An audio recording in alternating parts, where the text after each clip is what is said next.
Praise the Lord. கர்த்தரும் இரட்சகருமாகிய இயேசு கிறிஸ்துவின் தான நாமத்திலே வாழ்த்துகிறேன். கர்த்தர் உங்களை ஆசீர்வதிப்பாராக. இந்த இனிய நாளை காண செய்த தேவாதி தேவனுக்கு ஸ்தோத்திரம் உண்டாவதாக. இந்த நாளில் நல்ல கிருபைகளை தந்து கர்த்தர் ஆசீர்வதித்து வழி நடத்துவாராக. கலாத்தியருக்கு எழுதின நிருபம் 1வது அதிகாரம் 15வது வசனம்.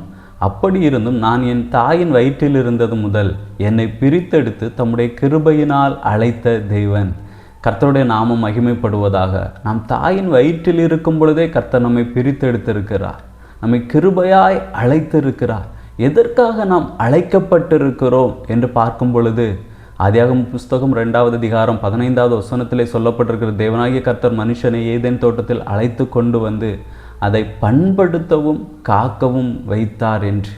கர்த்தர் நம்மை கிருபையாய் அழைத்து கொண்டு வந்து ஒரு தோட்டமாகிய சபையிலே வைத்திருக்கிறார், ஒரு தோட்டமாகிய வீட்டிலே வைத்திருக்கிறார். அந்த தேசத்தில் நம்மை விட எத்தனையோ பரிசுத்தவான்கள் இருந்தும், நம்மை விட பலமுள்ளவர்கள் எத்தனையோ பேர் இருந்தும் கர்த்தர் ஏன் நம்மை கிருபையாய் அழைத்து கொண்டு அந்த குடும்பத்திலே நம்மை வைத்திருக்கிறார், அந்த வீட்டிலே நம்மை ஏன் வைத்திருக்கிறார் என்று பார்க்கும் பொழுது இங்கே சொல்லப்பட்டிருக்கிறது, அந்த தோட்டத்தை காக்கும்படியாக கொண்டு வைத்தார் என்று.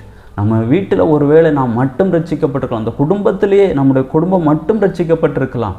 ஏன் நம்மை கிருபையாய் அழைத்து வைத்திருக்கிறார் என்று பார்க்கும் பொழுது நம்முடைய குடும்பத்தினுடைய அந்த பாதுகாவலாக நம்மை வைத்திருக்கிறார். அதற்காக அந்த உத்தரவாதியாக கர்த்தர் நம்மை அந்த இடத்துல வைத்திருக்கிறார். அதை புரிந்து கொண்டு நாம் நம்முடைய குடும்பத்திற்காக, நம்முடைய குடும்பத்தினுடைய அந்த ரட்சிப்பிற்காக நாம் தெய்வ சமூகத்திலே நிற்கிறவர்களாக இருக்க வேண்டும். கிருபையா ஏன் நம்முடைய தேசத்தில் நம்மை மட்டும் அழைத்து வைத்திருக்கிறார்?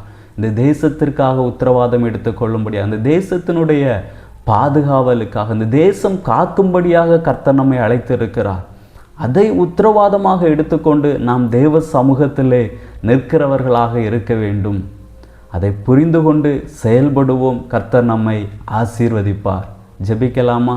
நல்ல தகப்பனே, உம்மை நன்றியோடு உம்மை துதிக்கிறோம், உம்மை ஸ்தோத்தரிக்கிறோம். அப்பா, கிருபையாய் கர்த்தர் எங்களை அழைத்திருக்கிறேன். அழைத்து கொண்டு வந்து சபை என்கிற தோட்டத்தில், வீடு என்கிற தோட்டத்தில், இந்த தேசத்தில் கர்த்தர் எங்களை வைத்திருக்கிறீர். இதை பாதுகாக்கும்படியாக கர்த்தர் எங்களை அழைத்திருக்கிறீரப்பா. அதற்காக நாங்கள் உத்தரவாதம் எடுத்துக்கொண்டு எங்களுடைய குடும்பத்திற்காக, எங்களுடைய தேசத்திற்காக தெய்வ சமூகத்தில் நிற்கக்கூடிய நல்ல கிருபைகளை கர்த்தர் எங்களுக்கு தருவீராக. இயேசுவின் நாமத்தில் பிதாவே, ஆமென். God bless you.